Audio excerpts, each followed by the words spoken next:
Hello friends, இன்றைக்கி வீடியோவில் நம்ம நெஞ்சு சளி, இருமல் இந்த மாதிரியான பிரச்சனைகளுக்கு வீட்டிலே நம்ம எப்படி மருந்து ரெடி பண்ணலான்றது தாங்க பார்க்க போகிறோம்.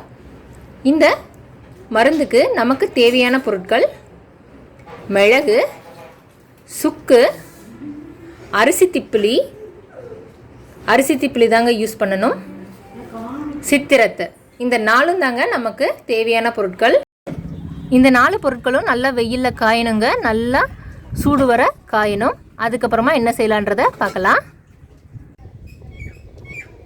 பாருங்கள், இப்போ இதை காய வச்சு 1 மணி நேரம் ஆயிடுச்சுங்க. கொஞ்சம் நல்லா சூடு வந்துருச்சு. இப்போ இந்த சுக்கையும் சித்திரத்தையும் நம்ம பாருங்கள் எவ்வளோ பெருசாக இருக்குன்னு. இதை இப்படியே நம்ம மிக்ஸி ஜாரில் சேர்த்து அரைக்க முடியாது. இதை அரைக்கிறதுக்கு முன்னாடி இதை நம்ம ஃபஸ்ட்டு தட்டணும்.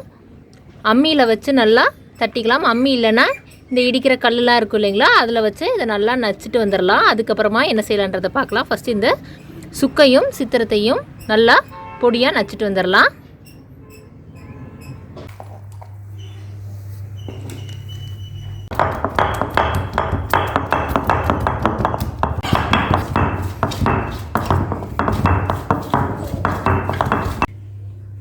பாருங்கள், இந்த மாதிரி நல்லா நச்சுட்டு வந்துடணும். பாருங்கள், கல்கள்லாம் இருந்ததெல்லாம் இந்த மாதிரி நச்சுக்கணும்.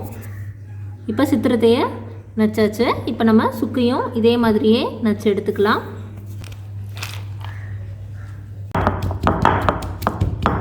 சுக்கையும் இப்போ அதே மாதிரியே நச்சாச்சு. பாருங்கள், இந்த மாதிரி நச்சு எடுத்து வச்சுக்கோங்க சுக்கையும். இப்போ சித்திரத்தை நச்சு வச்சுருந்தோம் இல்லைங்களா, அது கூட அந்த சுக்கு நச்சதையும் சேர்த்துக்கலாம். அடுத்து கடாயை அடுப்பில் வச்சுக்கோங்க. கடாய் நல்லா சூடு வரட்டும், ஈரமாக இருக்கக்கூடாது.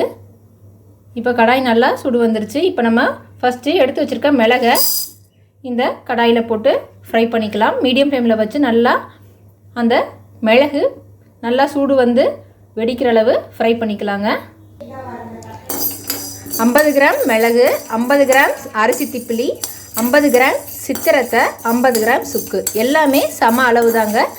இப்போ நீங்கள் மிளகு எவ்வளோ எடுக்கிறீங்களோ அதே அளவு தான் மீதி இருக்க பொருட்களும் எடுக்கணும்.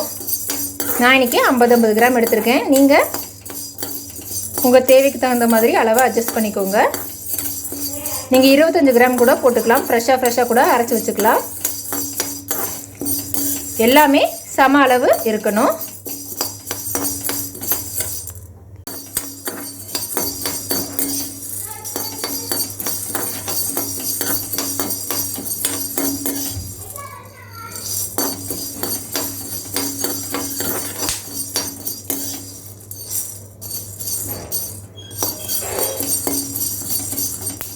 பாருங்கள், மிளகு வெடிக்க ஆரம்பிக்குது, சத்தம் வரும் மிளகு வெடிக்கும்போது.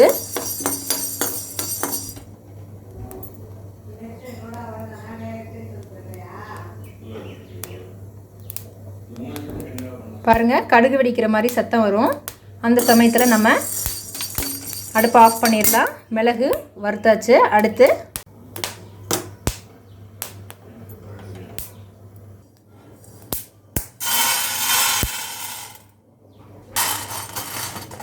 நல்லா ஆறட்டும். அடுத்து நம்ம அரிசி திப்பிலி இருக்குது இல்லைங்களா, அதையும் இதே மாதிரியே மிளகு மாதிரியே மீடியம் ஃப்ளேமில் வச்சு ஃப்ரை பண்ணிக்கலாம். நல்லா ஆவி பறக்க அதை நம்ம நல்லா ஃப்ரை பண்ணோம்னா போதும்.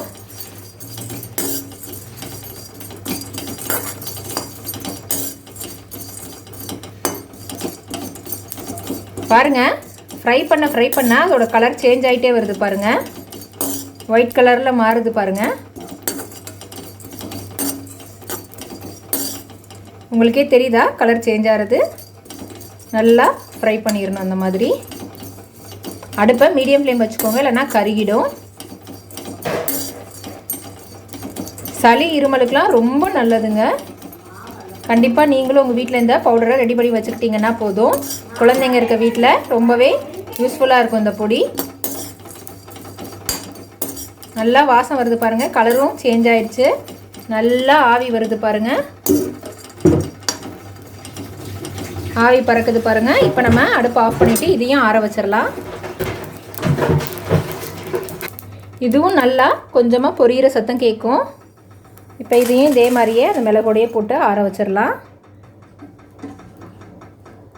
மிக்ஸி ஜாரில் நம்ம அரைக்கிறதுக்கு சேர்க்கும்போது ஃபஸ்ட்டு இந்த சுக்கையும் சித்திரத்தையும் ஃபஸ்ட்டு மிக்ஸி ஜாரில் சேர்த்து அரைச்சிக்கலாம். பாருங்கள், இந்த மாதிரி பெருசு பெருசாக இருக்குது இல்லைங்களா? இதை ஃபஸ்ட்டு சேர்த்து அரைச்சோம் அப்படின்னா இந்த பெரிய பெரிய பீசஸ்லாம் நல்லா பவுடர் ஆகிடும். அதுக்கப்புறமா நம்ம மிளகையும் திப்பிலியையும் சேர்த்துக்கலாம், அரிசி திப்பிலியையும் சேர்த்து அரைச்சிக்கலாங்க. ஃபஸ்ட்டு இதை மிக்ஸி ஜாரில் சேர்த்து அரைச்சிக்கலாம்.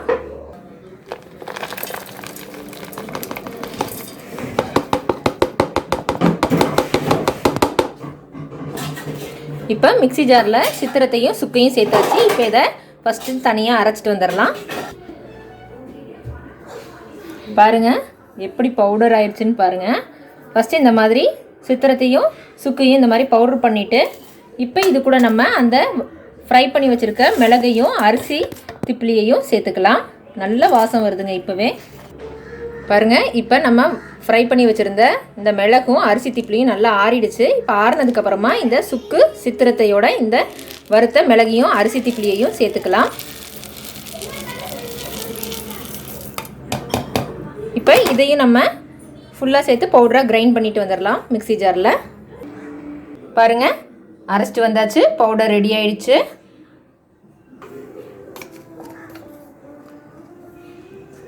இந்த பவுடரை காலையில் ப்ரஷ் பண்ண உடனேயே வெறும் வயிற்றில் 1/2 ஸ்பூன் தேனில் குழச்சிட்டு இந்த பவுடரை சாப்பிட்டு வந்தோன்னா சளி இருமல் எல்லாமே உடனே சரியாயிருங்க. கண்டிப்பாக நீங்களும் உங்கள் வீட்டில் இந்த சித்திரத்தை சுக்கு மிளகு அரிசி திப்பிலி பவுடரை ரெடி பண்ணி வச்சுக்கோங்க. கண்டிப்பாக குழந்தைங்க பெரியவங்க எல்லாருக்குமே சளி இருமலுக்கு நல்ல ஒரு மருந்துங்க. இந்த வீடியோ பற்றினா உங்களுடைய கமெண்ட்ஸை மறக்காமல் கமெண்ட் பாக்ஸில் சொல்லுங்கள். இதோ சளி இருமலுக்கான மருந்து வீட்டிலே நம்ம ரெடி பண்ணியாச்சு. இந்த வீடியோ உங்களுக்கு கண்டிப்பாக யூஸ்ஃபுல்லாக இருந்திருக்கும்னு நினைக்கிறேன். இந்த வீடியோ உங்களுக்கு பிடிச்சிருந்துச்சுன்னா லைக் பண்ணுங்கள், உங்கள் ஃப்ரெண்ட்ஸ் கூட இந்த வீடியோவை ஷேர் பண்ணுங்கள். மறக்காமல் நம்ம செட்டிநாடு வையம் சேனலை சப்ஸ்கிரைப் பண்ணுங்கள். இன்னொரு இன்ட்ரெஸ்டிங்கான வீடியோவில் சந்திப்போம். தேங்க்யூ.